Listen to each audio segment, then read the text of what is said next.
সুমার এবং হভেইজে। এগুলো ভূমি থেকে উৎক্ষেপণযোগ্য ক্রুজ মিসাইল, যার পাল্লা 1300 কিলোমিটারের বেশি। এগুলি খুব নিচ দিয়ে উড়ে যায় বলে রাডারে ধরা পড়া কঠিন। 2019 সালে সৌদি আরবের তেল ক্ষেত্রে যে হামলা হয়েছিল তাতে এই ধরনের প্রযুক্তি ব্যবহার করা হয়েছিল বলে মনে করা হয়। এছাড়াও ইদানিংকালের ইরানের সবচেয়ে বড় সফলতম হাইপারসোনিক মিসাইলগুলো হলো ফাত্তা 1 এবং ফাত্তা 2, যার আরবি শব্দ বিজেতা বা আক্রমণকারী। 2023 সালের জুন মাসে ইরান এই মিসাইলটি আনুষ্ঠানিকভাবে উন্মোচন করে। এটি তৈরি করেছে ইরানের ইসলামিক রেভলিউশন গার্ড কর্পস। ইরানের দাবি অনুযায়ী এই মিসাইল শব্দের চেয়ে 13 থেকে 15 গুণ বেশি গতিতে ছুটতে পারে। এই প্রচণ্ড গতির কারণে এটিকে ট্র্যাক করা এবং ধ্বংস করা অত্যন্ত কঠিন। এর পাল্লা প্রায় 1400 কিলোমিটারেরও বেশি।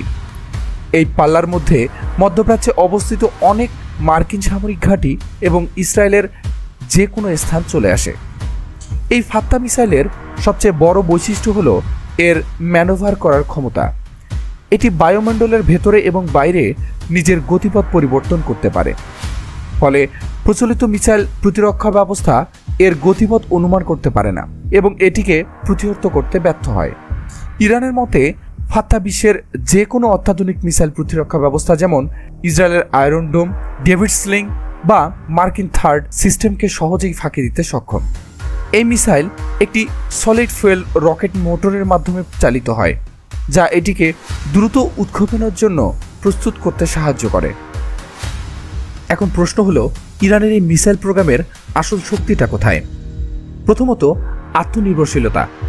বছরের পর বছর নিষেধাজ্ঞা ভোগ করার ফলে ইরান নিজেরাই মিসাইল তৈরি, রক্ষণাবেক্ষণ এবং আধুনিকীকরণের প্রযুক্তি আয়ত্ত করেছে। তাদের বাইরের কোনো দেশের উপর নির্ভর করতে হয় না। দ্বিতীয়ত, নির্ভুলতা। একসময় ইরানের মিসাইলগুলোর নির্ভুলতা নিয়ে প্রশ্ন ছিল, কিন্তু এখন ফাতে 110 বা জুলফিকারের মতো মিসাইলগুলো এতটাই নির্ভুল যে সেগুলো নির্দিষ্ট একটি বিল্ডিংয়েও আঘাত আনতে পারে। তৃতীয়ত, অপ্রতিসম যুদ্ধ কৌশল। ইরান জানে যে তারা আমেরিকা বা ইসরায়েলের সাথে প্রচলিত যুদ্ধে পারবে না, তাই তাদের কৌশল হলো এই মিসাইলগুলোকে প্রতিরোধক হিসেবে ব্যবহার করা।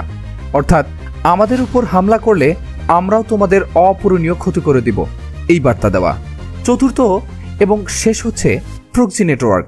ইরান শুধু নিজের থেকেই নয়, লেবাননের হিজবুল্লাহ, ইয়েমেনের হুতি এবং ইরাক ও সিরিয়ার বিভিন্ন গোষ্ঠীর হাতেও মিসাইল এবং ড্রোন প্রযুক্তি তুলে দিয়েছে। এর মাধ্যমে তারা নিজেদের সীমানার বাইরেও প্রভাব বিস্তার করতে পারে। তাহলে মূল কথা কি দাঁড়ালো? ইরান নিঃসন্দেহে মধ্যপ্রাচ্যের 1 নম্বর মিসাইল শক্তি। তাদের মিসাইলগুলো হয়তো আমেরিকার মতো অত্যাধুনিক নয়, কিন্তু সংখ্যায় বিশাল, পাল্লা অনেক দূর এবং দিন দিন আরও নির্বল হয়ে উঠছে। এই মিসাইল সক্ষমতা ইরানকে একটি শক্তিশালী দর কষাকষির সুযোগ করে দিয়েছে এবং আঞ্চলিক ক্ষমতার ভারসাম্যে একটি বড় পরিবর্তন এনেছে। এটি একই সাথে তাদের আত্মরক্ষার গ্যারান্টি এবং প্রতিবেশীদের জন্য একটি বড় হুমকি।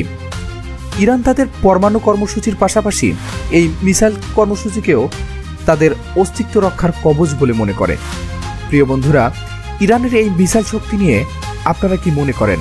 এটি কি শুধুই আত্মরক্ষার জন্য নাকি আঞ্চলিক আধিপত্য বিস্তারের হাতিয়ার? আপনার মতামত অবশ্যই কমেন্ট বক্সে জানাবেন।